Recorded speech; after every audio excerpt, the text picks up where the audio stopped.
Welcome to the Serious TV Drama Podcast. I'm Scott, and saddling up to ride with me for this trip, the Doc Holliday to my Wyatt Earp, he's everybody's Huckleberry, and he's Brian. Hey, Brian. Hey, Scott. Good to be back. How are you? I could be better. I could be a whole lot better. Or, I wish your name was Bob. I would have said, not great, Bob. not great, Bob.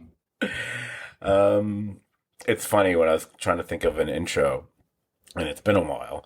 And the first one I wrote down, because I wrote down, saddling up to ride, and I did a Butch Sundance thing.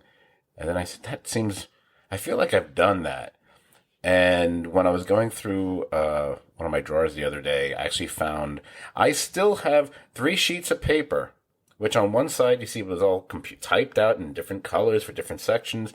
I still call it the Lost STVD podcast. The recommendations for TV shows from the 80s and 90s, the podcast that never happened. The one that me and Dan recorded. I didn't like the recording of it.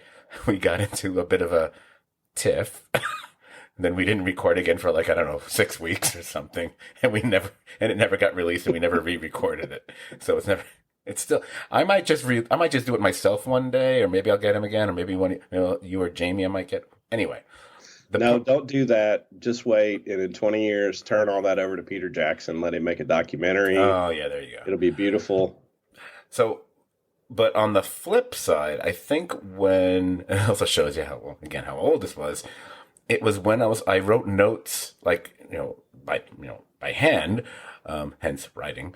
And I think it was I was preparing for podcast number 100. By the way, this is podcast number 365. Again, tells you how long ago this was. And I think I talked about it on that podcast, and I was apparently so maniacal that I went back and I checked the opening of every podcast from number 13 through number, I guess, 9, right up to 99, because I think it was with episode 13, I started doing the this to my that kind of intro. I didn't do it for the first dozen podcasts. For some reason, I did it on the 13th one, and I did 3 on that one. The very first thing I used of the 3 was a Butch to my Sundance. So it's kind of funny. I wrote that. I was like, oh yeah, it's the very first one I ever did. So I was like, well, I like the Western theme, even though it has nothing to do with anything we'll be talking about tonight, but I'm sticking with it. And then I went, oh yeah, even though I think Tombstone's overrated, I'm gonna go Doc Holliday. That's right. I just upset all the listeners. Whatever. It's fine. It's just not as good as you people seem to think it is. Anyway. So it has been, as you made reference to, it has been over 2 months since our last STVD podcast, and maybe a couple of you might be wondering why so long. That's what she said. So there's a few reasons why. Number one, as hopefully many of you know, and if you didn't, you're going to find out now, I did launch a new podcast, which I actually shared on the STVD page, the Scott Forgot the 80s podcast. Basically, we've been doing one a month. I think that's the way it's going to go for the next year. Probably going to remain on a once-a-month schedule. Maybe occasionally do 2, but it's probably just going to be once a month. Brian, you actually took on the thankless job of propping me up with pseudo questions in that little 16-minute prelude to a podcast that was recorded back in early October. I do believe you will actually join me for a real deal Scott Forgot the 80s podcast at some point next year. Maybe 1, maybe 2. We shall see. So that's been going very well, and I've actually stuck to my rules. Screw you, Got. You thought it couldn't be done. Yes, I can do a podcast that's actually an hour. Not this one apparently won't be. I'd love to say that's the reason why there hasn't been an STVD one, but that's not. I've had some health issues that have made recording podcasts at times rather difficult for me. I've had these back issues that directly impact my right leg and foot, either in a painful or just a plain extremely uncomfortable way. I as I'm sitting here now, I'm waiting for it to happen. I just basically grit my teeth and get through it. It has not happened as of yet, but it is a major obstacle. I just haven't been up for it. And then even last week, I had to get rushed to the ER, or I rushed myself, or my friends rushed me to an ER for an entirely different reason. I might have herniated discs in the back, but apparently now I got a good old hernia in the front. So let me put it this way. I now understand why people often wish for good health above all else, because it's something you really shouldn't take for granted.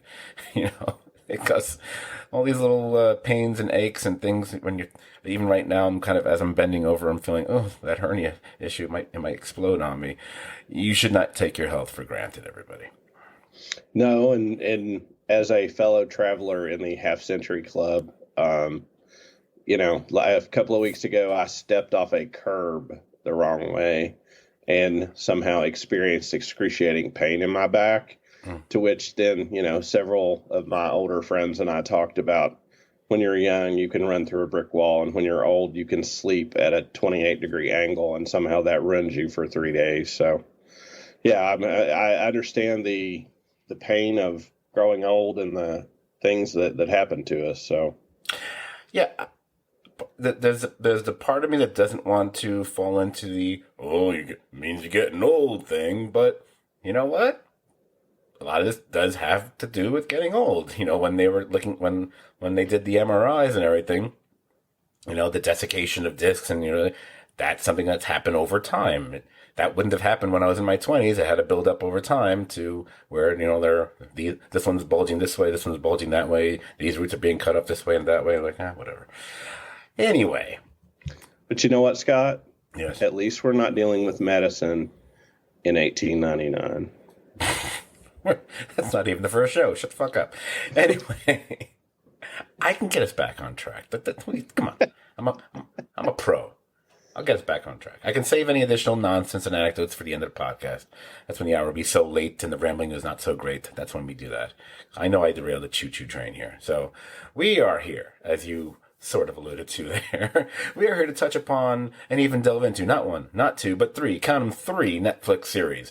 I recall someone, I think it was let's just say it was some rando on Facebook, or maybe it was another podcaster, I don't know, who was seriously knocking Netflix for not having all that much content one cares about compared to some of the other streamers.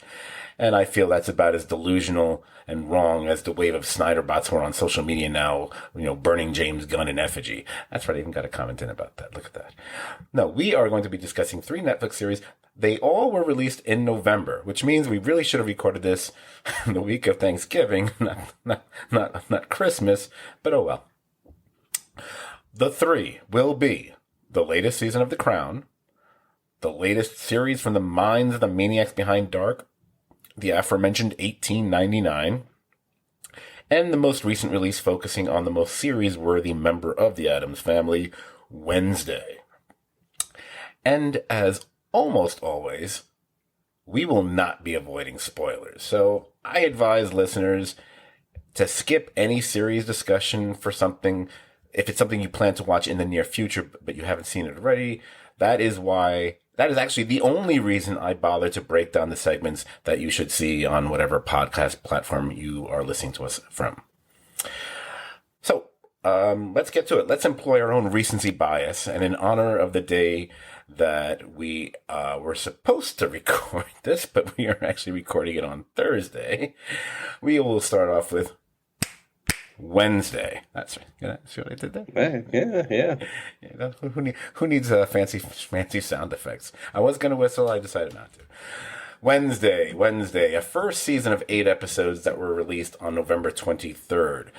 The series was created by Alfred Goff and Miles Millar, who have mostly worked together throughout their respective careers, and probably their most notable accomplishments are that they also wrote and created the AMC series Into the Badlands, and well, they were actually the duo behind the series Smallville. And yeah, you can say what you want about that series, both good and bad. I can match you on both.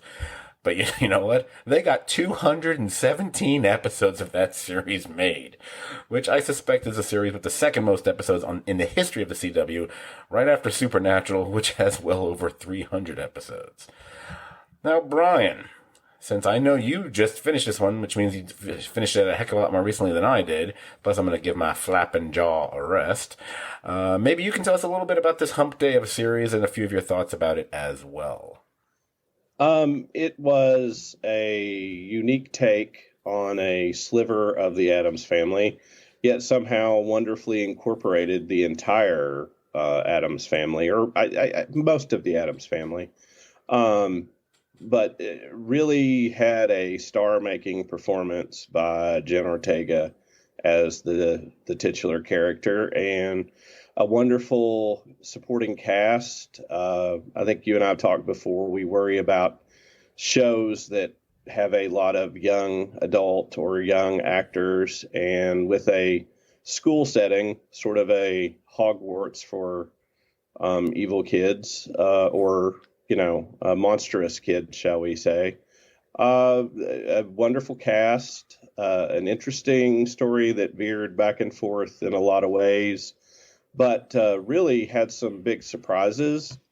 And I think the thing I would start with, if I had to, if we exempt Wednesday's character, because her deadpan delivery just stays delightful throughout the show. My surprising second most valuable player of this was Thing. To see Thing get a real starring role as Wednesday's right hand man, if you will, to that Dutch, was delightful to develop Thing in a way that really brought a lot of emotion, a lot of humor. So I found it I found it really, really a breath of fresh air. It's funny to see something be so happy and make me happy that's so dark. And it did have its darkness, and it went there. It didn't avoid that. It didn't avoid making hard, dark choices at times. But I really, really enjoyed it. I enjoyed the use of the Addams family characters when they used them. They didn't rely on them to prop this up. I mean, this was going to stand and fall on what happened at the school at Nevermore Academy. Gwendolyn Christie makes a great performance as sort of the headmaster of the school. There's the town they go into. There's sort of the, school kids against the townies. There was a lot going on in this show. But a wonderful performance. I thought, I forget the actor, and I know his name, the sheriff. Jamie McShane. Yes, Jamie McShane makes a really good performance as the sheriff of the town. But, a really, really, I will say this. I went into it with good expectations, knowing it was the work of Tim Burton, and he cared a lot about it and put a lot into it. Not maybe as quirky as Tim Burton is. I think maybe he slightly suppressed some of his more quirky urges to make it more mainstream. Maybe not. I don't know. But really, really found it enjoyable. Loved Jen Ortega. And have a big shout out to the dance scene, not because everybody is thrilled that Jen did her own choreography, but to use the Cramps. I mean, big ups to the soundtrack. I really, really enjoyed this, Scott, and thought it was something I'd like to see more of. I'm pretty much right there with you. I do want to. While I think Tim Burton does deserve credit for, the fact that he directed the first half of the season, I'm going to give the major credit more to Goff and Millar, because they're the people who wrote and created the damn thing. And the fact that they thought to hire Tim Burton at all was kind of like, well, it's genius. Because it's one of those things where you almost forgot, hey, guess what? Tim Burton didn't direct the Addams Family movies. They were not Tim Burton movies. I believe they're Barry Sonnenfeld movies. But the whole Charles Addams drawing thing is and that styling is it's right in sync with Tim Burton's own artistic style. And even when you go back to his work as an animator and his concepts he did throughout his especially throughout his earlier career. So rewinding back to the beginning, just for the overall series, obviously the first thing a lot of people have been mentioning, I noticed, and you did as well, the Harry Potter Hogwartsian nature of it, and kind of hard to avoid that. And absolutely, I what I liked about it, I like that it had at least a little bit of the original Addams Family movie vibes, but it channels up several other series. You definitely feel the DNA of a Chilling Adventures of Sabrina throughout this series. You may even get a little smidge of a series of unfortunate events in this series, and of course the Harry Potter thing. It's a series, I should say. I always forget, should I say show or series? I say both. It definitely has a very clear young adult appeal, but it doesn't make you feel too age demographic targeted. It doesn't make moldy oldies like us feel like we're creepers watching it. You've mentioned the cast, fine, and obviously this whole operation hinges on Jenny Ortega. And, I know she was in the last Scream movie and there's something else she's done, but this is like a star making performance, and nothing more so than that dance sequence, which the only thing I don't like about that dance sequence is that some yahoos on TikTok decided to speed up, an old Lady Gaga song, and that's gotten more mileage, on Spotify and sales than the Cramp song. And it's like, it's not even 1/10 as good as the Cramp song. The Cramp is amazing. Anyway, I don't know a lot of Cramp songs. I feel like I know all these weird random ones, but the very first, stab I took at writing a full-length, feature-length script has a Cramp song. I wrote it into the script. Like, you're not supposed to write songs into your script. I did, because, Human Fly. I mean, is there a better song? There isn't. Okay. The cast. You already mentioned everybody. Thank you for mentioning, Jamie McShane, who played the sheriff in it. I like because he usually plays characters that you automatically don't care for. We remember him from things like Bloodline and Sons of Anarchy. I think he was on that as well. He's not like the good guy so much. He may get screwed over. He might be hapless, but he's not a great guy. There's several other people in the cast. I mean, I think everyone does a decent job. There's a few standouts. I mean, I think Jenny Ortega obviously it goes without saying. And I also think the actress who played Bianca Barclay kind of stands out. Joy Sunday. I would like to say I was shocked to realize that she was 27 years old. And then I realized, hey, you know what? Guess what? They're all over 20. The only one who might not have been was Jenny Ortega herself when she was filming. Although right now she has passed the 20 year mark. However, because I don't want to give this show a complete pass. I have to be a little critiquey here for me. It's gotta get back into this. I didn't mind the casting when I heard about it, as far as casting Catherine Zeta-Jones and Luis Guzman as Gomez. I had no problem with that casting when I heard about it. I figured, okay, Catherine Zeta-Jones looks the part, and I remember her doing, pretty decent work in several movies over the years. I haven't seen her in a movie in a long time, but whatever, or a TV show for that matter. And Luis Guzman, always have enjoyed Luis Guzman. And for anyone who's like, oh, but he's not Raul Julia, like, well, no, they're going more like the original Addams Family illustrations, where he's not that dapper looking, but he doesn't care. He sees himself that way, so he oozes that kind of confidence. So it doesn't matter if he's a bit more gnomish looking or whatever. And my problem with their two performances, and it's really more her than him. I didn't mind him.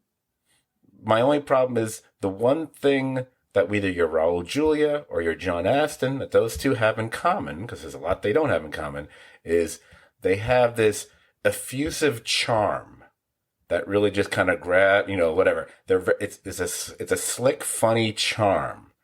And I don't think Guzman quite channels that very well. But I'll forgive it because I like the fact he's definitely playing against type, definitely against what we've seen him play before. So I want to give him all the credit in the world. My bigger issue was with Catherine Zeta-Jones as Morticia, and I understand they want to distinguish between her and Wednesday, and why Wednesday is having these issues, the mother-daughter issues, and trying to separate herself from her, whatever. I get that, but you should not be doing that by taking away from what the Morticia character has always been, because I never got a Morticia feel from her. Because here's the thing. Yes, Wednesday is super dark. She definitely the darkest member of the Addams family to a certain extent. But Morticia is not rainbows and unicorns. She's not like her roommate. On his roommate on the show. There's a certain rather sultry darkness about her, and I never really got that from Catherine Zeta-Jones's performance. And again, it certainly didn't ruin the show. They weren't on it that much for it to even impact it very much. That'd be like me complaining how we got practically no Lurch. It's like, okay, but it wasn't about that. It's not an Addams Family show. It's a Wednesday show. But because she played kind of a more of a key part, the whole mother-daughter thing, it bothered me. And I hate to compare it to, say, another actress's performance, but if you go back and watch either of those two Addams Family movies and you see what Angelica Houston did, and you're like, oh, that's Morticia. And I kept going, this is Morticia Light? There didn't seem to be enough to it for me. So it bothered me. Again, it bothered me very little. I loved the show overall. Thing, as you said, steals every scene without question. The only other issue I had, and again, when I even say issue, I mean that in a kind of I'm shrugging my shoulders since this isn't a video cast, so everyone knows what I'm doing right now. For me, I felt it was a bit predictable for the most part. I felt you knew from the very get-go, oh, you hired Christina Ricci? Okay, that's not just stunt casting because she used to be Wednesday. And when you see her part in those early episodes, you're like, oh, she's clearly got to be turned out to be the nemesis because you didn't hire her to be, this goofy teacher here. There has to be more to it. And of course, yes, she does turn out to be, the major nemesis of the whole thing. I can't believe there's anyone who's watching the show who wasn't expecting that to be the case. I mean, how they got there, yes, there could be variations on that. But at the end of the day, I was like, okay, that's pretty much where I thought we were going to go with that. That's really those are the only negative things I would say at all. Everything else I really enjoyed immensely. Again, from most of the performances, because, obviously I just mentioned a few I didn't like. Fred Armisen did a really nice job as Fester, which actually I was a little surprised by that. Because I'm not always the biggest Armisen fan, but I was like, oh no, he did an excellent job there. I even like the kid who we know from Your Honor, as the Tyler, and that was like, wait, is it going to be him or the other one? Like, okay, everything's pointing to the other one, so it's going to be him. Right. But I thought I actually liked him more on this than much more than I like him on Your Honor, which his character doesn't make any sense. But that's another show for another podcast. But yeah, I really enjoyed it a lot, and I am really. And I believe they have confirmed in the last week or so that they are going to do a second season. Because nowadays with Netflix, you never know. I mean, the only thing more unreliable than Netflix probably is HBO Max at this point. But I'm thrilled about that. I'm curious to see where they go. Although the only other comment I want to make, I'm ripping off somebody. I don't know who made the comment. I don't know if I saw it on Facebook or on Twitter or if it was an actual professional critic or whatever. I'll say this. You'd think the student body of a place that's basically based on Edgar Allan Poe, Nevermore Academy, you'd think they'd be a whole lot lot darker there. It's like Wednesday seems to be the only goth girl who's really channeling a darkness, and pretty much no one else is. It's like you're going to a school based all around Edgar Allan Poe. How do you? So, but how do you not notice that? But I think there were a lot of neat callbacks to the Addams Family. I love that the way to get into the club was you snap twice when deciphering the Poe thing. At one point somebody says, I guess it's an Addams Family reunion. There are multiple callbacks to the Addams Family stuff that I thought were really. Those can be done very ham-fisted, and I thought this show did them either in a really clever or a really cute way, and cute not being a pejorative. Absolutely. Every time I noticed one, I was going, oh, that's nice. I mean, the snapping thing was genius, I might be debasing the word genius, but I thought it was like, oh, that's really great. I don't remember which character it is. It might have been the Tyler character. I know at one point someone says "you rang," and I'm Yeah. going, "Yeah," because it rings. I think it was. And they're like, "Oh, that's an Addams Family thing," Like my second or third favorite character all the time on Addams Family, which we don't get any of. Maybe in season 2, maybe he'll speak. Maybe they didn't want to pay him because he's just a glorified extra in makeup. I don't know. Alrighty, so now let's move on to a series that, as of yet, as far as I know, does not have confirmation for a second season. But fans can keep their fingers crossed. We will have our heads put into another spinning centrifuge of pure what the what, which is really my overlong way of oddly introducing the next series. So join us as we podcast party like it's 1899. I hate myself. Anyway, it's an eight overpacked episode season that was released on November 17th. I looked up the pronunciation. I'm going to forget. It was brought to us by writers and creators Baranbo Odar and Yanshe Friche.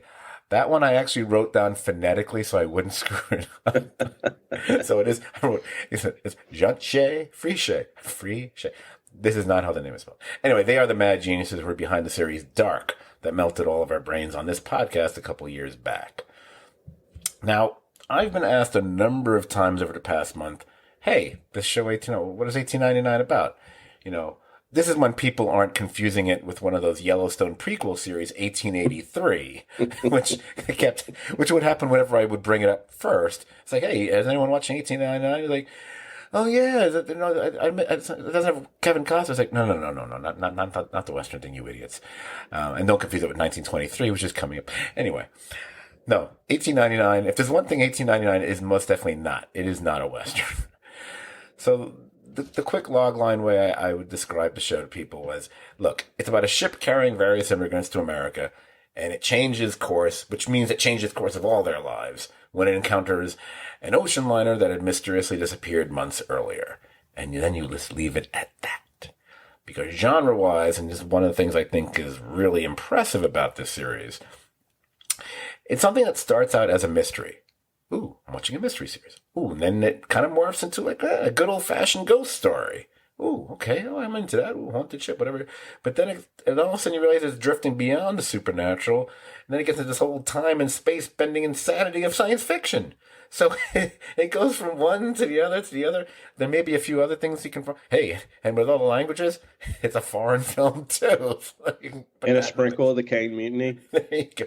Well, you got not just Kane Mutiny, also disaster movies. Yeah. Because I thought about that when you have all these different couplings of people who are all from different walks of life. It's like, yeah, it's the Poseidon Adventure, or those kind of things.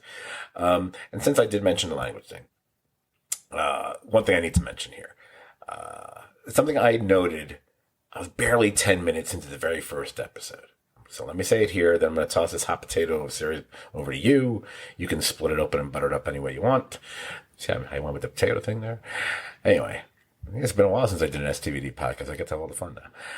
So these guys, when they put out Dark, or rather when Dark premiered on Netflix back in 2017, one thing all viewers had to decide was, do I watch in the original in German language and read the English subtitles? Or do I be a little lazier about it and just watch the dubbed version? I actually suspect many went the dubbed route. Maybe something about the harshness of the German language and sitting through that hour after hour felt like a bit much. I can understand that. I can't say. I bet some people even the same thing happened when people were watching Squid Game, a year or two ago. But Dark, which is 1,000 times harder to follow than Squid Game, or pretty much any other series of the last decade, because you have to try to focus on so many details and so many versions, so many different characters. Watching it might have made it a little easier. And I'll confess, I think I did it on our podcast a few years back, which probably irritated Dan to no end. I don't remember, unless he was sleeping. Don't know. I went back and forth watching the original German and the dubbed version, depending on what time of night I was watching it. Now, I have little doubt that the two dudes behind Dark were well aware of this phenomenon, which probably happened everywhere outside of places like Germany or Austria or Belgium or, I don't know, Liechtenstein and Luxembourg or Switzerland. I don't know. People Everywhere else, they were wrestling with this issue. Dubbed or not dubbed, dubbed or not dubbed. So what do these two guys do? They don't double down. They don't triple down. They don't quadruple down. You know what? I'm not even going to say it. Does anyone, well, I'm talking to Brian, so I'll talk. Brian, do you have any idea how many languages technically are actually spoken in this series? I'll let you guess. And if you get it, I'll let you know if you get it. Well, I'm really I don't know, but if I was a Vegas line maker, I would put the over under at 7. 7 might have been what my guess would have been. We would both lose. 10. There are 10 different languages spoken in this series. And I wrote them all down. So German, English, Spanish, Portuguese, French, Polish, Danish, Norwegian, Cantonese, and Japanese. And in fact, if they hadn't been out at sea, maybe someone could have ordered a pizza, then maybe we would have gotten some Italian in there as well. Now, the reason why I think this is important to point out, or fun to point out, or interesting to point out, think about the script rewriting and translating. Think about the number of translators that might need to be involved on set to work with a number of these actors. Think about the complications of directing these actors when you can either hope and assume they are delivering the right lines, or maybe you've had to learn the phonetic translations so you would know if they botched a line in the first place. The having to direct this series just sounds as bonkers as like the penultimate episode of Dark was, which I recall being, just frenzied and insane, more so even than the final episode, which was crazy too. But the idea of doing all that, and you didn't have to do that, but then you realize, you know what? There's a reason why. You weren't just screwing with the audience and being funny. It's actually really important for the show itself, for the series itself, and people's ability or inability to communicate with each other, I think is a running thing throughout the entire series. And I marvel at the idea of doing it. And because I was noticing in that scene when they're in the is it the stateroom, I guess you'd call it? I don't know what the right word is, where everyone's seated, whatever, and you realize we're going from table to table, and you realize, oh, I was like, oh, Spanish or Portuguese or French. Oh, it's like, oh, I see what they're doing.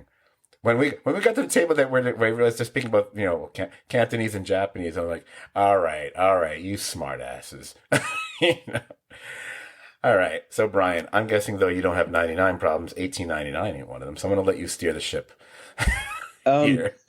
This journey into mystery and beyond. Oh, look at that! He even got a comic book reference. Go on. I think that you and I and people we know were very excited for this based upon Dark and what we encountered in Dark, and couldn't wait. And just to say, there was some odd synchronicity in that this dropped on my birthday.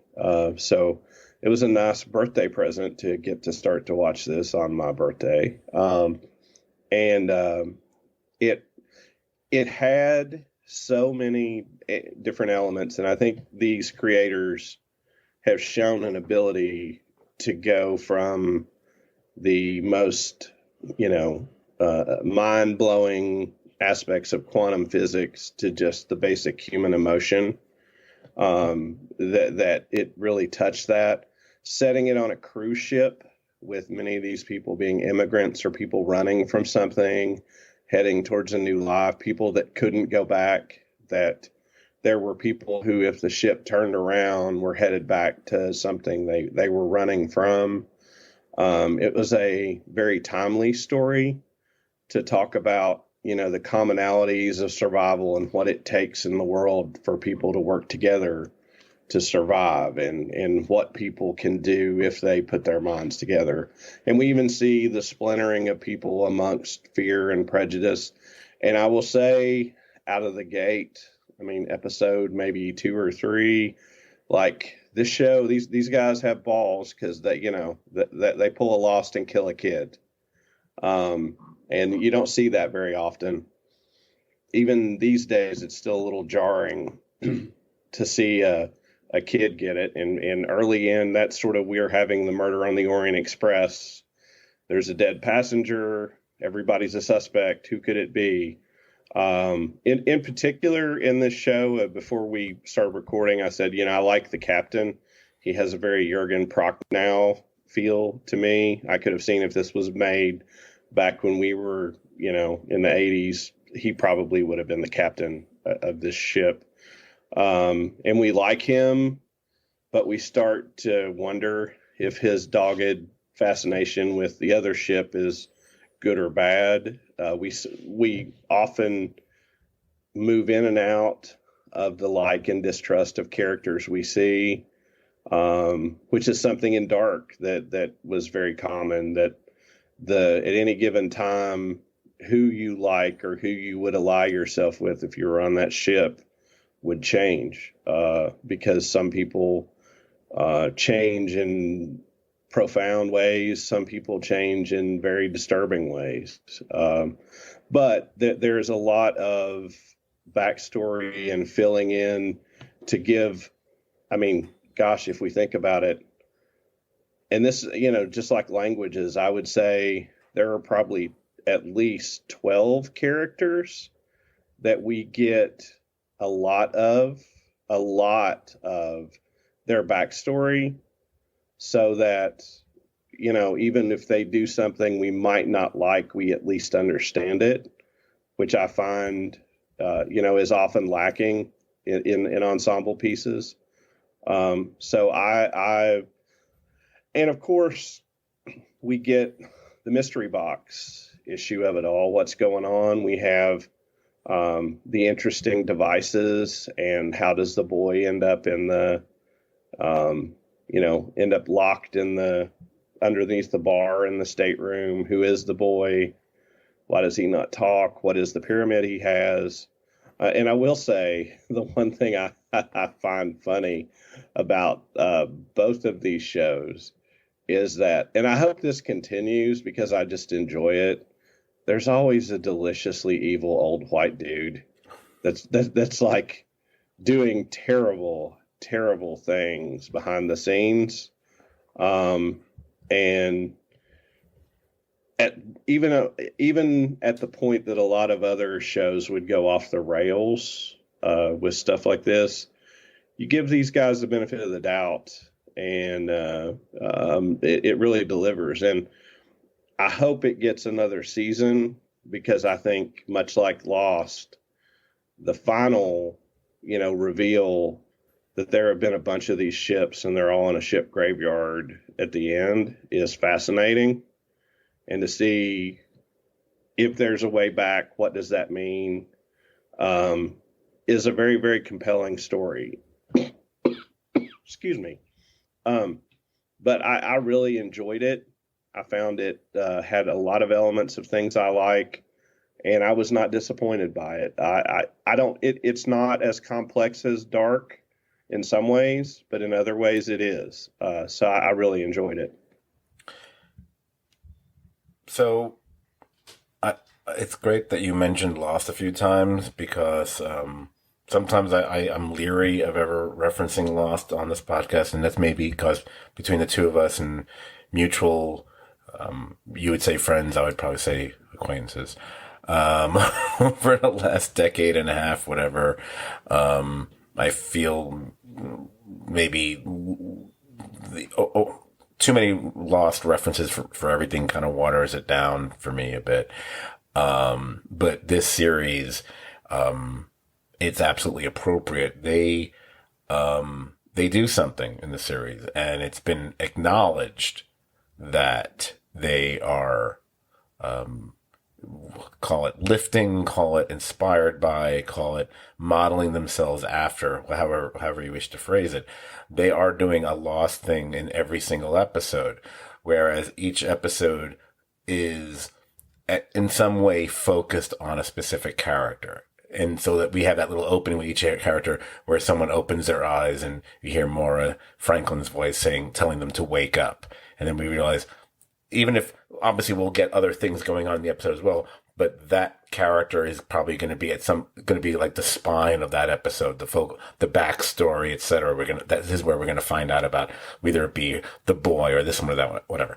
And that's been acknowledged that's a Lost thing that they're doing. I'm not going to go down the, oh, and its eyes opening, just like Jack's eyes open on the island. Like, shut up. Um, yeah, I probably would say, it's not quite as insanely complicated as Dark was. There are certainly layers of mystery to be had here, but at a certain point, it doesn't feel like I don't feel like I need to have a bulletin board with and use like a couple miles worth of yarn to connect things for a series like this as much as I did for Dark, which Right. is not that is not a criticism. It's more of an acknowledgement that Dark was insane. I don't know if we'll see the likes of that again. I don't even think we should see the likes of that again. This show, I mean, in a lot of ways, this show has to try to separate itself from that because you can't help but think of Dark because it does have a certain feel, because the same people are behind it. You have at least one major actor who was in Dark, who's also, the guy playing the captain. We know him from Dark to begin with. The fact that I think in Dark, when they're traveling through time, how are they doing it? They're pretty much squeezing themselves and crawling down little tunnels which are like portals through time. What do we see them doing in this show is they're squeezing themselves through these little tunnels, in the ship, which would come out to portals in different, alternate dimensions or whatever, however you want to look at it. So they're kind of, they're I'm not gonna say they're going to the same well exactly, but they're definitely tapping it. Especially as you pointed out, when you realize at a certain point where the supposed main antagonist is is another old white guy, whatever. Except, hey, here's an actor we actually like. He's actually an English speaking actor. Hey, we know that dude from Game of Thrones and Yep. stuff. I mean, I really overall I enjoyed it. Absolutely. It wasn't as much of quite the level of head scratcher that Dark was, but it still kind of made me, at least for the first 3/4 of the season, I was definitely kind of like trying to figure stuff out and what was going on, and being like, oh wow, there's another ship. No, it's not there. Well, where'd the ship go? Oh, I love the haunting vision of just everyone just walking off the ship. Oh yeah, yeah, big time. I kept telling myself there are things you can do to avert this, and I was like, no, it's just a nice image. I just love people in their rooms, and you see like people go, going out the window, and then not even paying attention to it at a certain point. You know what? I hate it being when it comes to me that I'm going to start throwing out anything negative. I have a little. I'll tell you what I didn't love about it. You know what I didn't love about the series? It's a nitpick. It's a nitpick. I'm telling you right now, it's a nitpick. So don't take it too seriously. For the most part, I did not love the use of a modern or classic rock song towards the end of every episode. I think there were a couple times it worked. I think other times I found it really distracting. I liked when they used the original White Rabbit at the end of the first episode because, I felt it bookended the opening credits, which is like an updated version of the same song.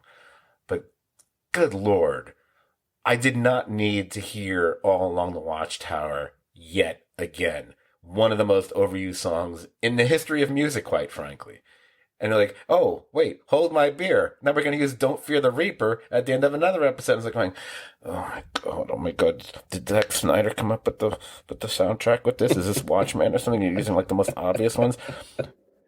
But so you had like the overused obvious tracks, which I could have done without. But what was actually worse than that for me, when they would use a song that just didn't work for the montage or the scenes, whatever. And I'm just like, what are you doing? It's when they use that Cat Stevens song. It just did, for me, it just did not work with the images I was looking at. And I was like, it felt to me like it was a cute gimmick that didn't work quite as, in my opinion at least. It didn't work quite as well as I thought it was going to. Or maybe it just wasn't as clever as they felt it was going to be. I don't know. This is not the only series that's guilty of that, by the way. It's one of those things, it's a choice that a series will make. It's great when it works. It seems dumb as hell And hell is not the word I wanted to use, but I think I haven't cursed yet, so I'm trying not to. Uh, and I don't know if it's about the tone or whatever the series, if it feels right or feels off. Look, you do that on a show like Peacemaker, it feels right. When you do it at the end of a show like, I don't know, Handmaid's Tale, it feels kind of off-putting. And by the way, they did. I'm 99% sure I saw that on at least a couple episodes of Handmaid's Tale. It's I call it the Peaky Blinders dilemma.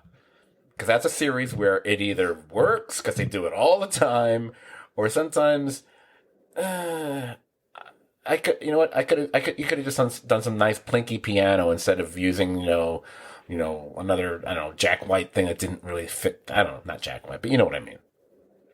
I get it, and I think there's been a move to sort of do that since Peaky Blinders. Like, let's not worry about the context of the time.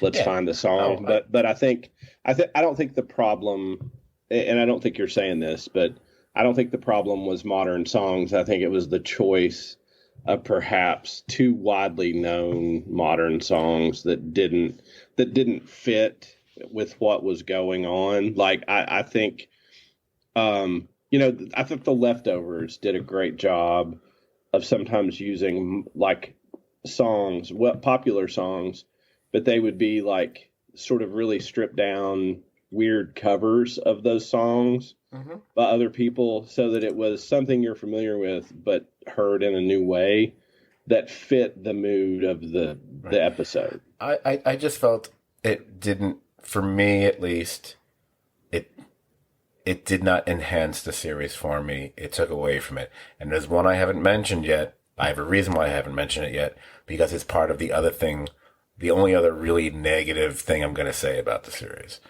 Because people want to hear me be negative, I think, more than anything. Well, I'll say the thing I probably like the best about the series. So I will be the sugar for your medicine. The great thing about the construct of this being on a ship instead of, say, on an island or somewhere else is that in a lot of stories, we break people up into groups and we separate them, and then they have to find their way back together, and we, mix the characters up in an interesting way. And you can do that and not have to, pull a Game of Thrones. They traveled half the continent in like one day, like stretch the credulity of the viewer, that you can split people up because they're on a ship. They're not that far apart. And you can make that as long or as short as you want it to be, because, if with enough attention, unless there's a major obstacle, you can find other people on the ship if you're really looking for them, or you can go off on a side adventure and it be an episode, but it doesn't have to be like half a season. You know what I mean? Like, so I think this being on a ship, I think gave a flexibility to the ability to swap characters in and out of situations and relationships with each other that I found refreshing, and really enjoyed, in a way that sometimes that sort of break them up and have the hero's journey back to each other is sometimes tiresome. And I really like that part of the show. Right. It's interesting because it's in a lot of ways, because of all these little groupings of characters, and for the most part, they're pairs, with a couple exceptions, like like Oleg is the Polish guy, and it's not like there's two Polish people or something like that. But a lot of them there's at least two. In some cases, there's multiple, like the family from down below, where you've got the pregnant woman Tove or Crester and their fanatical mom and their preacher father and all that stuff. I think they're all I think they're Danish, I think. But the point I'm trying to get to is, because of for the most part, although that we have a handful of characters who can actually speak multiple languages, like the captain, he can actually speak at least a couple languages. For the most part, you have the inability for them to communicate with each other. So when you do put them with each other, I always love the conceit of whether they're ever really understanding what the other person is saying, or from just what is happening, they can There's the implication. They understand without understanding, so to speak. It's a fascinating, because I find that a fascinating conceit of the entire series, because it means that you constantly have people talking at each other, and you realize that they they don't understand each other, and that makes the challenge of acting very interesting, because of a lot of acting is also reacting and listening, and when you're interacting with people that you are not going to be understanding, that changes how you address that scene. Like I said, that's one of the things I marvel about the series, is that they did all that, because that you add a lot of layers of just the complication of making this is what impresses me more than almost anything else about it, quite frankly. I mean, I do like a lot of other things, but that just it's audacious, and that's another thing it shares with Dark. Dark was freaking audacious. This show is audacious. Like the thing like murdering a kid, which I believe murdering of children was kind of at the core of Dark, at some points in Dark as well. Right. So I kind of, a little salute to that, because when that happens, I actually gasped. I went, because I thought that little girl was going to be like a constant throughout the series. She was one of the ones I liked right off the bat. It's like, oh, you're going to start killing the ones I like? Cool. Anyway, so there's something else there's a few other things I want to mention. This is not negative. I'm getting there. The biggest risk of this series, and it's going to be up to people whether they think they pulled it off or not. And I'm gonna say they mostly pulled it off. I'm okay with it. If I was in a different mood, maybe I wouldn't have liked it. The risk of what they do is, when you have a major reveal that seems to, in many ways, negate everything that you've just watched. I call it this was all a dream scenario, or in the case of this series, it was all a simulation scenario.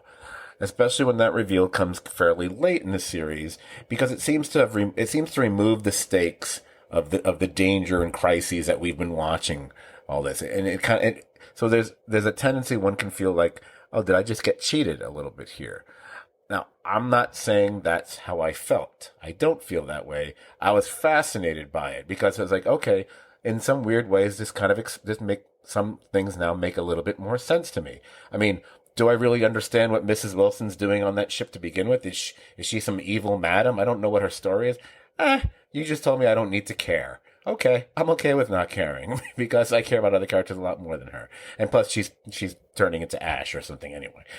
But again, I used the word audacious a few moments ago. That's a very audacious thing to do. I kind of think they get away with it, because that's when we've shifted from horror to science fiction. And it's like, okay, it's science fiction now. All right, I'm willing to go along with it now. However, the ending.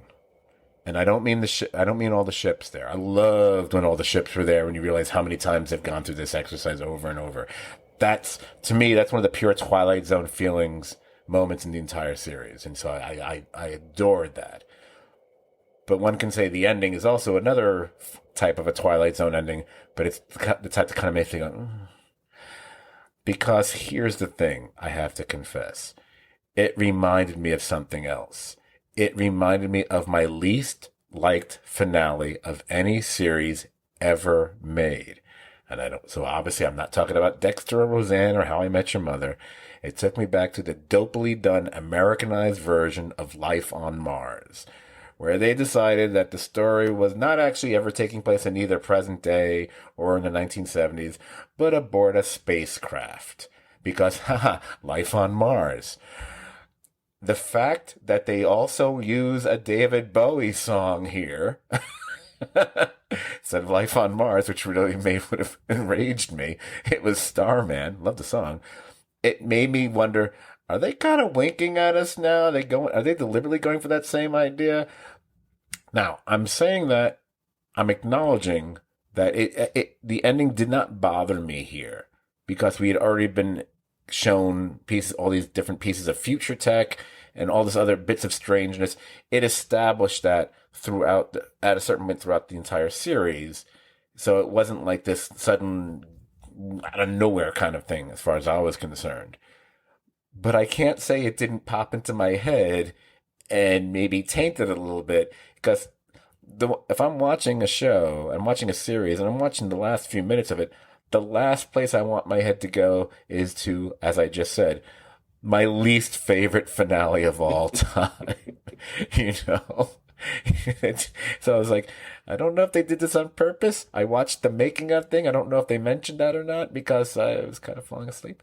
But I remember that ending and it being particularly jarring, of Life on Mars. So yeah, I get what you're saying, but I want to ask you a question about the show itself, because it's one of the great things about Dark in this show is a lot of times we watch stuff and we have questions and we want to go to message boards and stuff, but you can watch a show like Dark or a show like this and you'll want to Google things to like try to educate yourself. Like about Dark, you know, there are concepts about time travel and places and things, and you'll actually be like, huh, you know, I want to look up this thing about quantum mechanics or whatever and see what it says.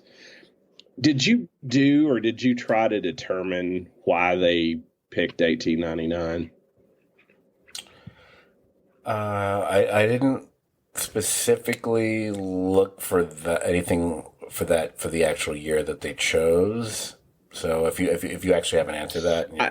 The thing is, I don't have an answer. I searched it and I found, I mean, there were major world events that happened that there were, I think, things involving the Spanish American Civil War, the Boer War in South Africa, and things like that going on in the world. But I couldn't find anything I could peg directly to the show, and I was just curious why they chose 1899. I mean, again, I'm just going to do guesswork here. There is something to the idea of using a year that's on the precipice of the turn of a century, and because we're so familiar, and I think there's, again, I don't want to keep going to the, oh, they're winking at us kind of thing. Up until, you know, I mean, we're in 2022 now, so it doesn't matter. But, you know, our entire childhoods and young adult, whatever, that year was always 1999. You know, hence the Prince song and everything else, because that was, we know we're at 1999, and that's when everything changes right after that, because we turn the clock. Unless you believe the millennium starts in 2001, that's another Gregorian calendar bullshit thing. We don't want to get into that right now. So I kind of think that it's funny that they picked 1899, because technically I think one wants to really be nitpicky in a way that I'm not gonna be, because, you know, because you're above that. Yeah, well, yeah, that's right. Yeah. The kind of ships that they had in this, and then in the size of those, did not exist yet in 1899. The first ship of that was of that size that they use in this didn't come about till 1907. I did see that fact when I was doing some research on something else. I'm like, oh, that kind of makes sense to me, because I kept thinking, well, I don't know if it was quite that big. I mean, and also, I mean, obviously the ships are kind of based sort of around certain other ones, you know, the Mauritania, I think the Andrea Doria, whatever. Right. Whatever. But again, I've not read anything more specific about choosing 1899. So all I can say, well, just be happy they pick 1893. My theory about 1883, that, I should say, is, that by going to 1899, if you extrapolate 123 years, there's a good chance that no person alive in the present would have been alive then. That you're setting it at a time outside of the knowledge of any person in the present. You know, occasionally there are those people that live 100 years, 105 years, whatever, who remember, you know, World War I, whatever, for our generation. But you know, the best I could extrapolate was that it was set at a time where no one alive now would have any knowledge of the history of then. And I don't mean like so that nobody could discount what was being said, but just to set it at a historical time that's completely outside of any modern perspective. Or it could just be some of this, like the idea of it being, you know, what, 1, 2, 3, 123. Right. You know, they're just being cute. They don't give us a year when we see the end of the spacecraft. Did they throw a year on the screen? I don't remember. I don't think so. I didn't write it down, so I'm assuming I didn't write anything down really. Anyway, we'll see. Hopefully, I would like to see where they'll go with the second season. Um, I mean, since you left off with them in a spacecraft, I'm assuming we've got to pick back up there. So these guys are going to do like more of a space show. That's kind of interesting, but maybe it'll only be that for 5 minutes and then become something else. Who knows? It's I think it's one of the highest budgeted shows, or the highest budget show in like German TV history, or something along those lines, or whatever. Or they were got something. It was something where they got this ton of money to help make this movie series or something. Very expensive, and they did it all on one big giant space age set, which is kind of amazing. Which would take another hour to try to describe. It's like it basically forget if you think green screen and CGI is something. Basically, I think practically everything you see in this series are people on a soundstage and this wraparound screen all around them. And I did watch, like I said, I did watch that making of thing, and they kind of really got into that. And I was like going, wow. James Cameron must be going, I came up with that in the 80s. Go away. Anyway. But it's like a holodeck almost. It's exactly like a holodeck, except it doesn't have the weird unnecessary crisscross pattern, which never made any sense to me. Anyway, right. Stands out here. I can't see shit. All right. So let us move on this 1899 and space age era. Let's move on to another era. I don't know. Let's go maybe 30 years ago. So let's pour some tea and chat a little bit about The Crown. And when I mean The Crown, I mean The Crown Season 5. Now, it was November 9th that we were delivered the 5th season from Peter Morgan, who just loves conceiving stories based around leaders from the Queen to the King of Scotland to even Frost Nixon. Now, I did mention from the 90s because this season essentially covers the early 90s right up to mid-1997, because they do cover Tony Blair winning the election as prime minister, and that happened in May of 1997. By the way, I'm going to cut into my own notes here. If there's a show that I do the most research for, not as much this time as as when I covered all the other seasons with Kimber. Kimber, I'm sorry I didn't ask you to do this, but I didn't think of it. It's The Crown, because you're looking stuff up just to know stuff, and then you're looking up stuff to see, wait, did that actually happen? It's of all the shows in the last several years that I do that with, I think I do it with The Crown more than anything else. Anyway. Also, that means if we're leaving, we're pretty much leaving off, mid-year of 97, which takes us to, we're within 3 months and change away from, well, you know what.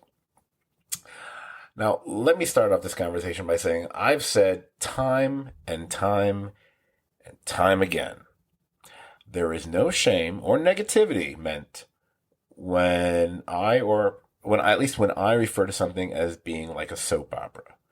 Because I have said repeatedly, you can apply that term to any serialized show that focuses basically on characters and relationships to each other.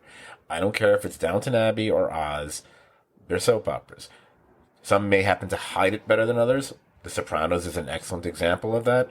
But it's really baked into the vast majority of the things that we've watched over the years that were not specifically very plot-centric series. I mean, Breaking Bad, not so much. But Mad Men? Absolutely.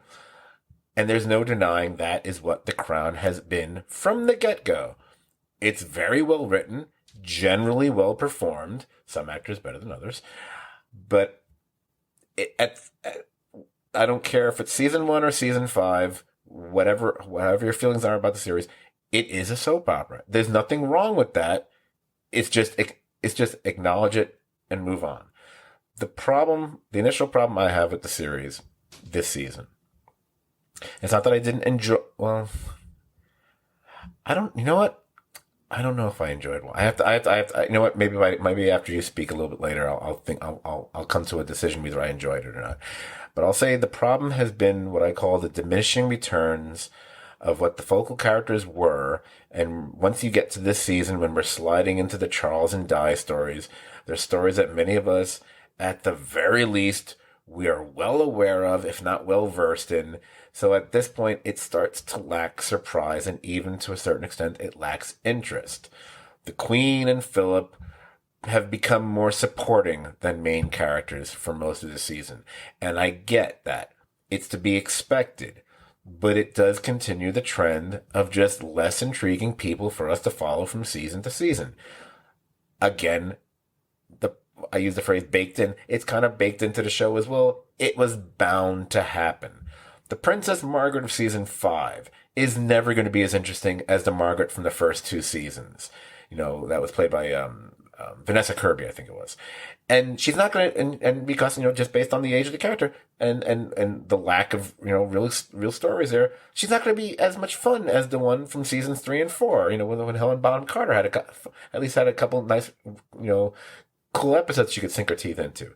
And while each queen that we've seen has been painstakingly brought to life, you're dealing with a role that is based all around restraint. It's about the suppression of emotions, and although it feels like after so many decades, most of the emotional channels in Queen Elizabeth have long been cauterized and burned away. But as you get to her as an older woman and where the story's focus goes, there's simply less for her to do from season to season. Even at Buckingham Palace, all the servants and assistants and employees, who all seem to have much bigger roles in the earlier seasons, they are practically non-existent now. So I think you have all these issues with the series that just start to work against it being as remotely as, I'll go back to the word enjoyable, even if there are people who really like the series right now. And I'm not saying I don't like it, but you can't tell me it's as enjoyable to watch as some of the earlier seasons were. I don't feel that it is. I wanted it to be, but right after the first episode or two of this season, other than being like, wow, McNulty is so different now. I realized, I don't think this is going to be as much fun to watch. And one more confession for the podcast. There'll probably be more coming. I'll admit, I found myself wondering, hey, I wonder if are they going to kill her this season, or is it going to be next season?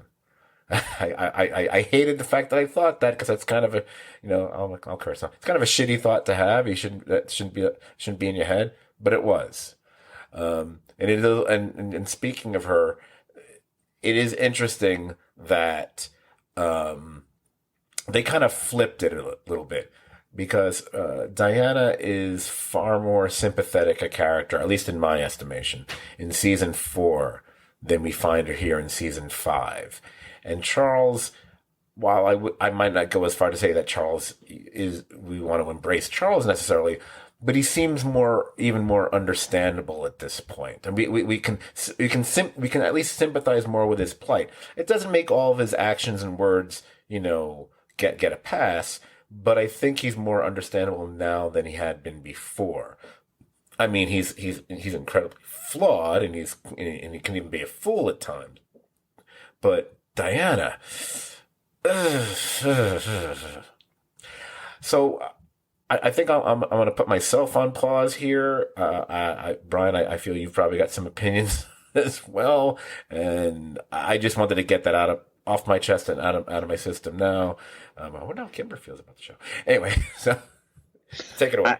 I think that my feeling about it was, it wasn't a slog to get through. It wasn't like it was bad, but I agree with you that when we get to things that we have already seen and know something about, there's a framework and expectation we have that affects how we receive the story and how we take it in.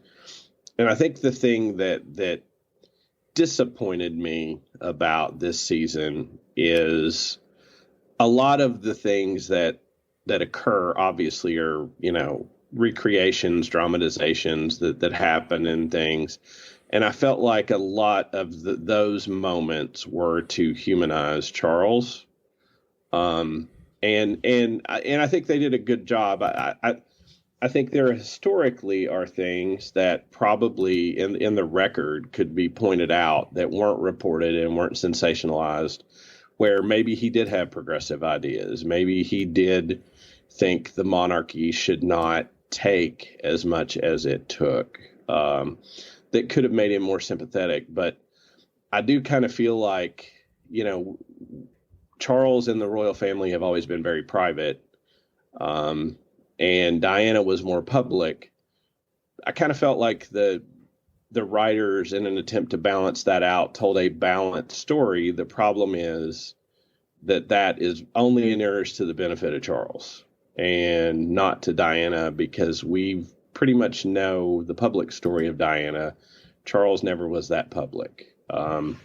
So I think it's one of those things, and I'm not trying to get political here, but there is sometimes an attempt to always tell both sides of a story, and sometimes both sides of a story aren't equal, aren't the same. And I thought there really was a scorekeeping aspect to making sure he wasn't too unsympathetic in this season. And the more I got into it, nothing against the acting of Dominic West. He's a great actor. I just don't think he's ugly enough to be Charles. Maybe, and that's not coming from Brad Pitt. The older he gets, I mean, and I think they even took liberties, and don't get me wrong, the way the press in England is towards those relationships and things, they took painstaking lengths to sympathize him and Camilla. And I think they went out of their way to sort of balance season 4's sympathy for Diana with season 5's sympathy for Charles.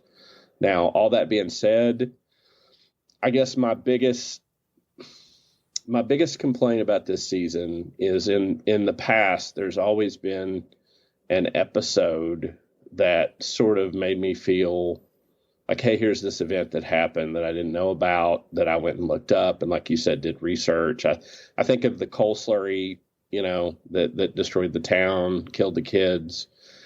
This season, I guess I didn't feel that. I did think I had a really strange reaction that by the end of the season, I didn't think I would feel sympathy for the Queen wanting to save that yacht, but somehow, like what that yacht represented to her, and her plea, to Mr. Major, and then Mr. Blair to try to save that, I thought was interesting, and I think that probably the most beautiful thing about this show is, to me, showing how all of the prime ministers come to meet her, and over time, their relationships become very interesting to me. And how, even if they don't agree, that they all seem to have a begrudging respect for her. And it's interesting to think too that this came out right on the heels of her dying. That obviously wasn't planned. This had been done for some time, but I think watching it had a poignancy, maybe consciously and subconsciously, that it wouldn't have had that happen too, because you're watching her and she's ruining what's happening, and you sort of see the old vestiges of the monarchy slipping away. You see her trying to figure out her relationship with Philip, which you and I both want more Jonathan Pryce and more Imelda Staunton. But I thought this was a good season. I didn't think it was a great season. And to be honest with you, the Diana stuff, I'm not that interested in rehashing it, I guess. Maybe it's too painful. Maybe we know too much, but I got tired of it. And I didn't want to be a voyeur watching conversations between them. I feel like we know what happened. He loved somebody else. They should have never been married. And I thought the depth they went into that was maybe a little much for me. So I will say I really enjoyed Jonathan Pryce. I really enjoyed Imelda Staunton. I really enjoyed the relationship with the prime minister, and learning about sort of the political winds blowing. The Charles and Diana stuff, there was some good stuff. I became tired of it. And so I would say this season was good, not great.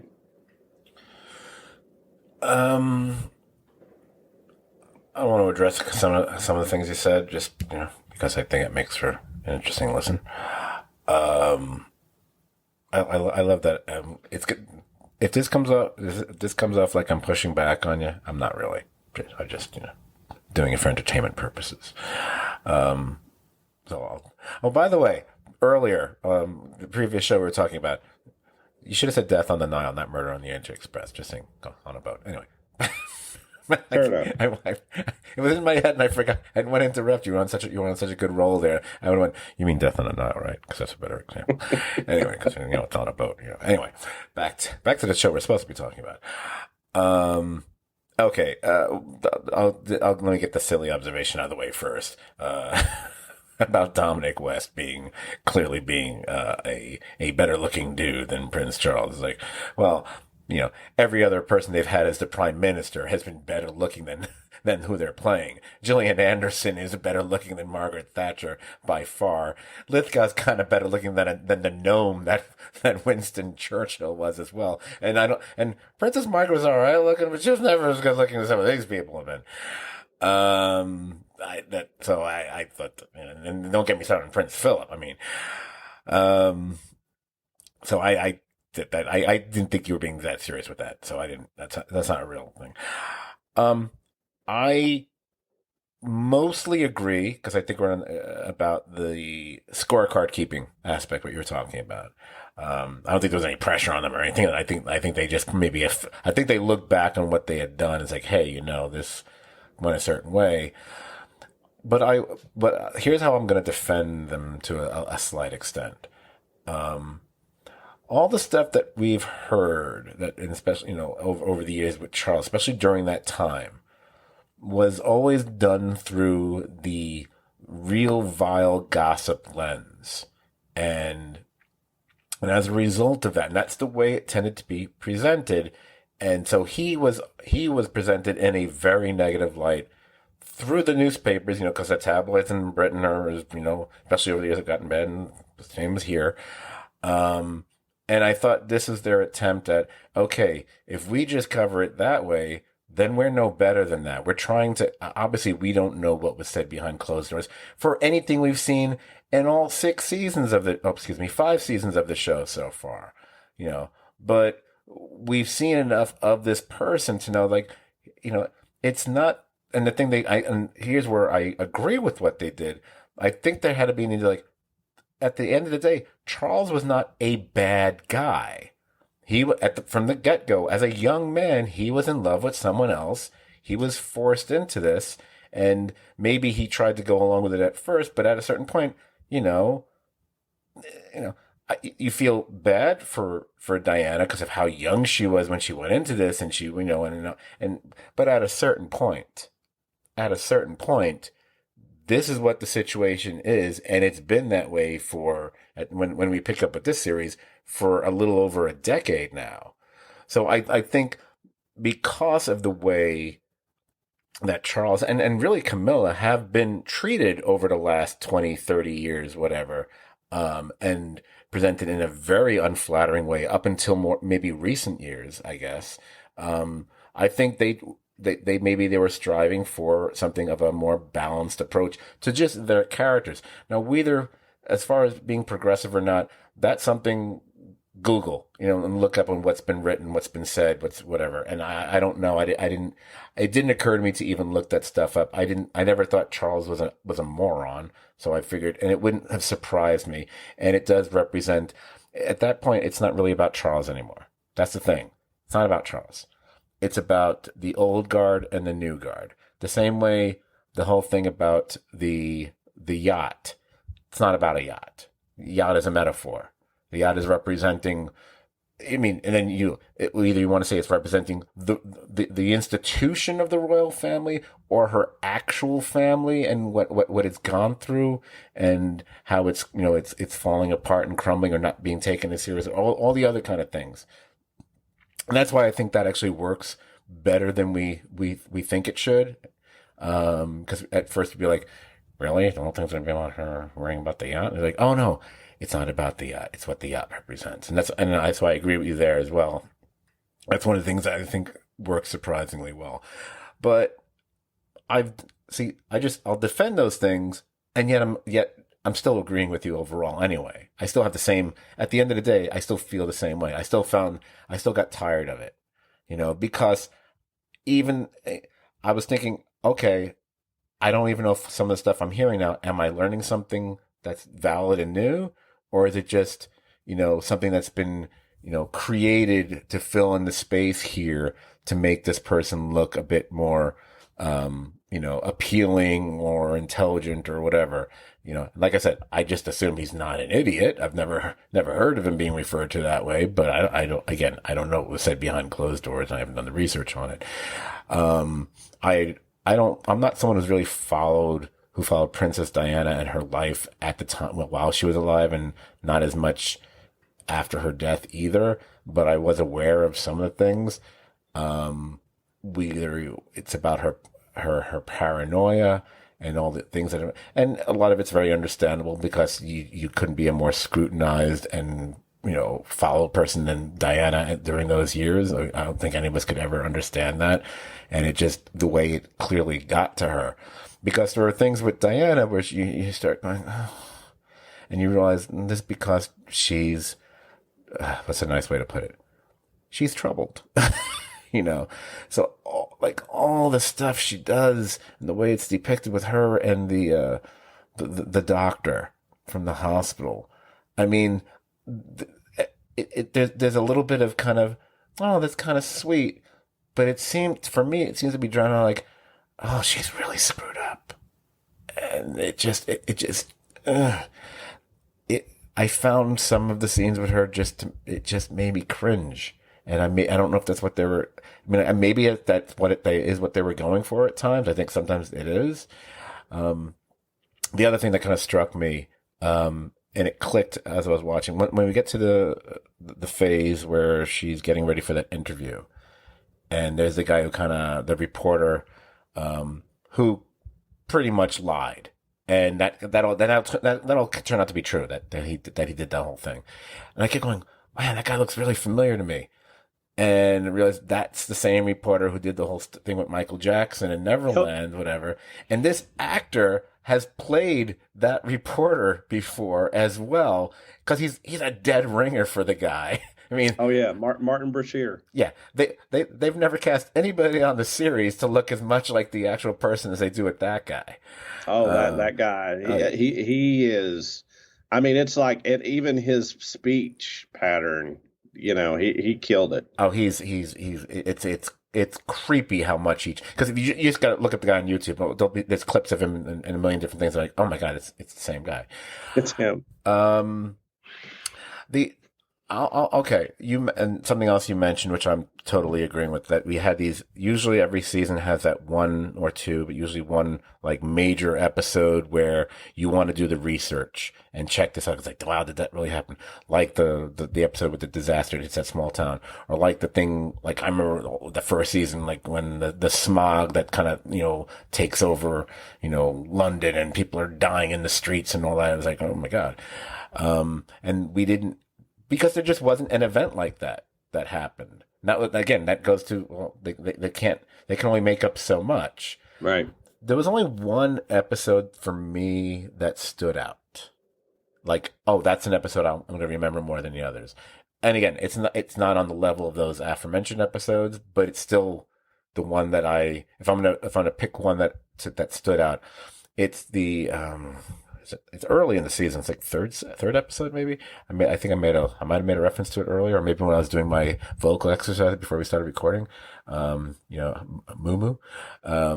It's the one that pretty much exclusively focuses on Muhammad al-Fayed. And I really liked it, and I think I know why I liked it. I liked it because it was just different than all the others, because we just were following a different story and a different character and a different life. And it didn't have the sameness as everything else, and where it ends up going. I was like, okay, and that was early enough on. It gave me hope for the series, for the season again, because it was like the third episode, and then it kind of went right back to what it was until he shows up again. Like, oh, he's like the father. He's kind of the standout character of the season for me. He's the most fun on screen at the very least. The only other thing I'd want to mention is, Um, it was it. I want to use the word fun again. I'll say it was nice. It was nice to see Johnny Lee Miller. We know him from, he's been in a lot of things. I watched him for years on Elementary and whatever.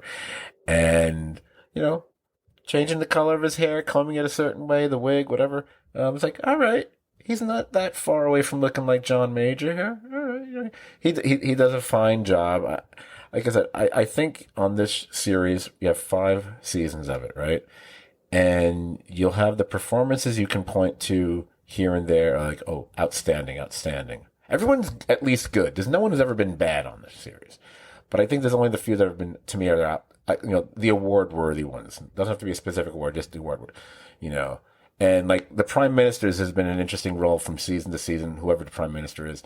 And for me, the only one who's really stood out, we have to go back to Lithgow as Churchill. I mean, the only reason we would even be talking about Gillian Anderson as Thatcher is because it's Gillian Anderson. She's fine. There's nothing wrong with it. I'm just like, oh, okay. She had the unfortunate, thing of taking a role that a lot of people saw Meryl Streep play in a movie in the last 10 years. That probably didn't help her any.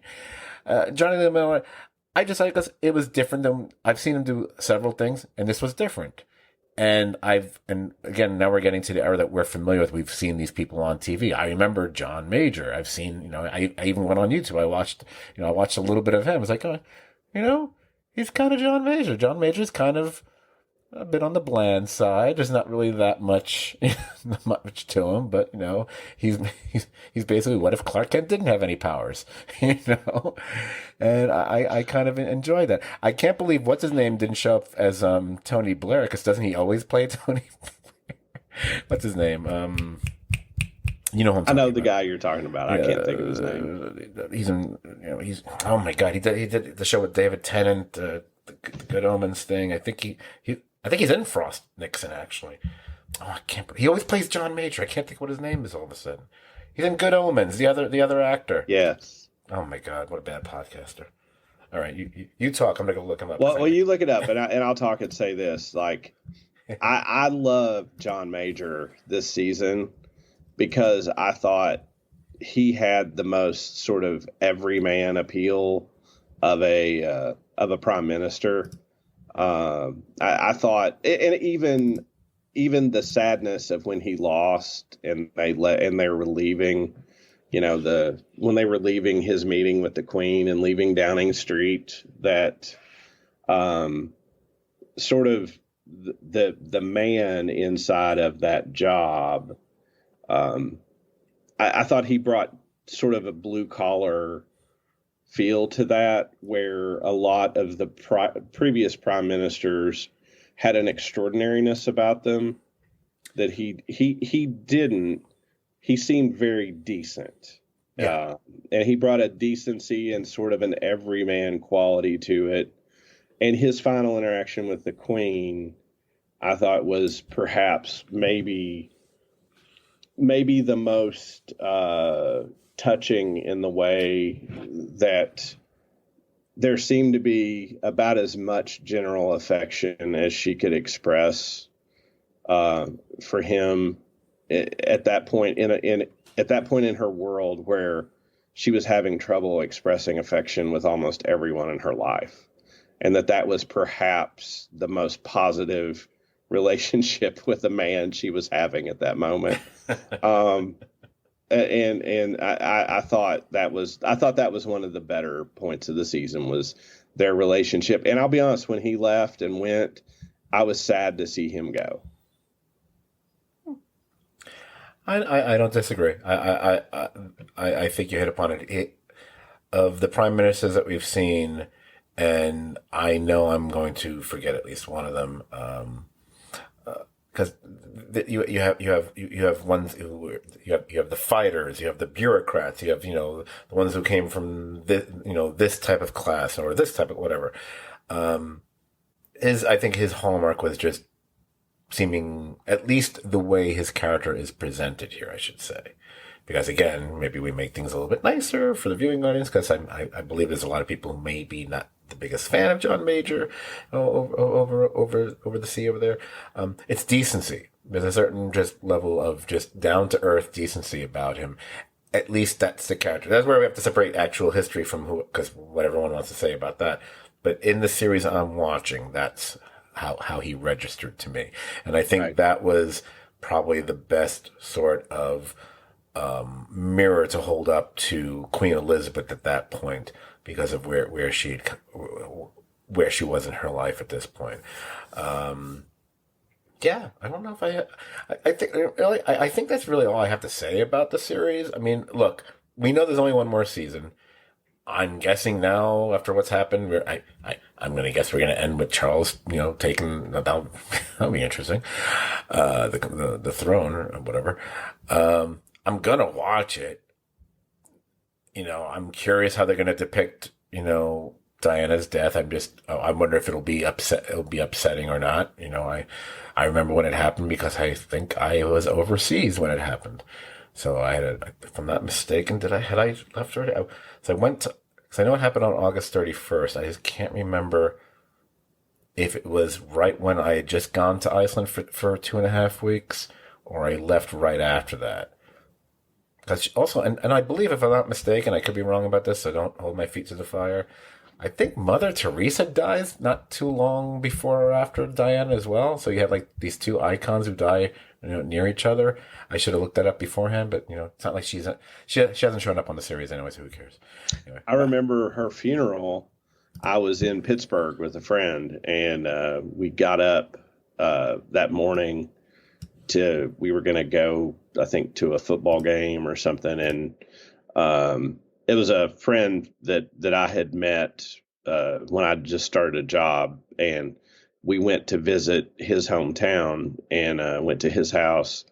And I remember we got up and we were going to go run around Pittsburgh, and his mom, had the TV on because it was in the morning, and we got up that morning and there was Princess Diana's funeral. And we sat on the couch for a while, and finally we're like, well, I guess we're going to get going. And his mom was like, don't you want to stay and watch the funeral? And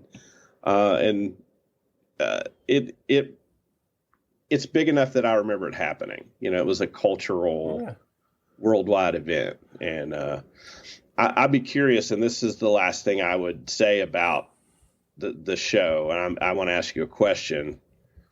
We're so close to her death, and we did tell the sort of the Dodi Fayed story up until they meet. Do they skip past her death and start the next season? Because the one complaint I also had about this season is we've shown 10 years of marriage. I don't think we got enough of the kids. We could have had just a little more of the boys of William and Harry. And I think that I wonder if we skip past the death and move to focusing on the Queen and the boys. That would, I almost would prefer that. I don't know. I want to relive that. I don't know. But I don't know. It hadn't occurred to me until you just said it that they would skip over it. I mean, they could. That might be a way to avoid what would probably be upsetting for a lot of people. Wow, I had not. It's so obvious, and I hadn't thought of that. The more just thinking about it in the moment right now for the first time ever, I could see them skipping over it. They could feel just seeing her, the actual quote unquote real meeting of her and Dodi at the end there. And those of us who know enough about Diana, know that, well, that was the person she was with, had started to be with at that time. And then, that's why they were all following her around and blah, blah, blah.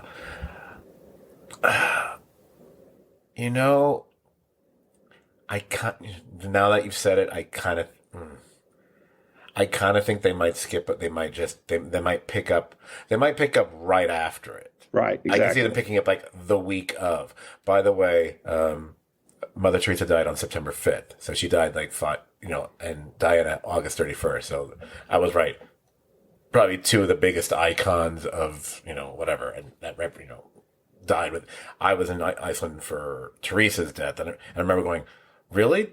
Diana, now Teresa? What is going on in the world? It's crazy. And the actor whose name I couldn't think of earlier, I am ashamed. Michael Sheen. Michael Sheen. Yes. Shame, Yes. shame, shame, shame, shame. I'm ashamed. Ashamed of myself. All right. So I say we close the book on The Crown. And now we've closed the book on 3 of these series. And we didn't do quite that bad time-wise. So let me start to wrap up. As you all know, you can already find us on most podcast platforms, or simply go to stvdpodcast.podbean.com, where you can find all 365 of our episodes. You can certainly just find us on Facebook as the Serious TV Drama Podcast, but you can also find us on Instagram, though I seem to forget to post things there. I don't think I've posted the last few podcasts there. We're Serious TV Drama as one word there. Hey, if any of you are still on Twitter, we are still there, as at STVD Podcast, as STVD as, of course, Serious TV Drama. By the way, more importantly for me, you can also find my new, in quotation marks, podcasting venture in all of those aforementioned places. That's Scott Forgot the 80s. That's Scott with 1T, 80s with no unnecessary apostrophe. You start typing that into Facebook, Twitter, the Podbean site, wherever you're going to find me. You'll find it there. And unlike this podcast, because we're pretty much good when it comes to ratings and reviews, we're fine. Because now if we ever get one and it's a bad one. So I'd love it if folks went on the Apple podcast and rated and reviewed the Scott Forgot the 80s podcast there. Unless you turns out you don't like it, but then don't do that. Our next podcast, well, we're not going to make you wait another 2 months. I'm pretty sure the next one's going to be, I think it's probably the most fun one we do all year, or almost, depending what shows we're talking about during the course of a year. And of course, I'm talking about the best of the past year podcast. And in this case, it would be the best of 2022, where a few of us will be sharing our top 10, top 20, top 43, I don't know, some number. I would love to tell you all that we're going to get that out before the end of the year. I would love to say that. I suspect that won't happen because it almost never happens, and it's probably going to get pushed into the new year. It's going to depend on time and people's schedules. Maybe I'll have yet another health emergency. Who knows? We shall see. It'll either come at the very end of the year or the very beginning of the following year. And with that, Brian, I want to wish you and the listeners and everybody else a happy Christmas, a delightful Hanukkah to everyone out there. All the other holidays, we don't need to, your Kwanzas, your Festivuses, whatever. And if, in fact, we don't get that one done or get her done until 2023, I'll wish everybody a preemptive Happy New Year here as well. I'll let you have some parting words as well, Brian. I'll join that, Scott. Merry Christmas. Merry Christmas to the listeners. And whatever holiday or faith you celebrate, may you find joy and peace and have a great end of 2022. We'll see you to talk about the shows we loved in the very near future. And Scott, stay well, because we old dudes have to stick together. Yeah, something me and Santa got in common. There's that and that whole once a year. Never mind. I'm not going to make that joke now. You all figured out where I was going with that one. I made it on someone's Facebook page earlier. Totally inappropriate. They were talking about their kids. Anyway, with that, I will say Merry everything to all, and to all, a good night.